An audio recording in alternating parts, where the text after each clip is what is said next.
Police శాఖ ఆధ్వర్యంలో పెద్దాపురం మహారాణి కళాశాలలో సైబర్ నేరాలు, మాదక ద్రవ్యాల వినియోగం వల్ల కలిగే అనర్థాలు, యాంటీ ర్యాగింగ్, ట్రాఫిక్ భద్రతా నిబంధనలపై విద్యార్థులకు అవగాహన సదస్సు నిర్వహించారు. Peddapuram police station CI T Krantikumar, SI V మౌనికలు అవగాహన కార్యక్రమం నిర్వహించారు. కళాశాల విద్యార్థులు సైబర్ క్రైమ్, మాదక ద్రవ్యాల వినియోగం వల్ల కలిగే అనర్థాలు, యాంటీ ర్యాగింగ్, రోడ్డు ప్రమాదాలు నివారించడానికి హెల్మెట్ ధరించడం వంటి విషయాలపై అవగాహన కల్పించారు.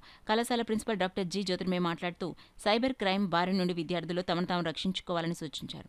కళాశాల కరెస్పాండెంట్ జి రమేష్ ఇటువంటి సదస్సుల వల్ల విద్యార్థులు ముందు చూపు కలిగి ఉంటారని పేర్కొన్నారు.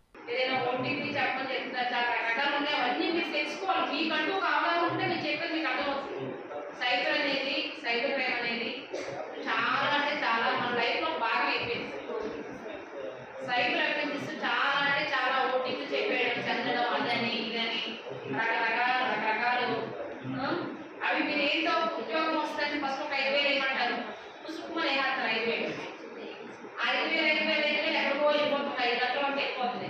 తర్వాత మీరు మోసపోయామని చెప్పినా కూడా ఆ టెక్నాలజీ మన దగ్గర లేదు. ఆ అమౌంట్ ఎలా తీసుకొచ్చే అంత టెక్నాలజీ ఇంకా మన ఏపీ పోలీస్ ఇంకా లేదనుకున్నాను నేనైతే. అర్థమవుతుందండి. ఏ ఓటీపీ చెప్పొద్దు ఎవరు కూడా, మీరు కాదు ఫస్ట్ మీ ఇంట్లో చెప్పండి. ఊరికే మేము ఏది ఇంట్రెస్ట్ లేకుండా అమౌంట్ ఇస్తాం, వడ్డీ ఇస్తాం, అది మీకు అమౌంట్ ఇస్తాం అన్న వాళ్ళు ఏది నమ్మకం చేయట్లేదు. ఇంకో విషయం, మీకు వచ్చే క్రమంలో అయితే ఎవరికి ఎలాంటి ఇబ్బంది లేదమ్మా. లేకపోతే మరి ఎందుకు రోడ్ల మీద ఒకే బండి మీద నేను చూశాను, 2 అబ్బాయిలు వెనకాల అమ్మాయి, మమ్మల్ని చూసారని స్పీడ్గా వెళ్ళిపోతున్నారు. 2 అబ్బాయిలు ఎక్కిన బండి వెనకాల అమ్మాయి చూసి మమ్మల్ని చూసి స్పీడ్గా వెళ్ళిపోతున్నా. అమ్మాయి కూడా భయం లేదు, ఎవరు పడేస్తాడనో లేకపోతే ఏదో ఏమీ ఉండట్లేదు అన్నమాట. మీరు అలాంటి బయట వెళ్ళడం చూసుకొని చెందుకోండి.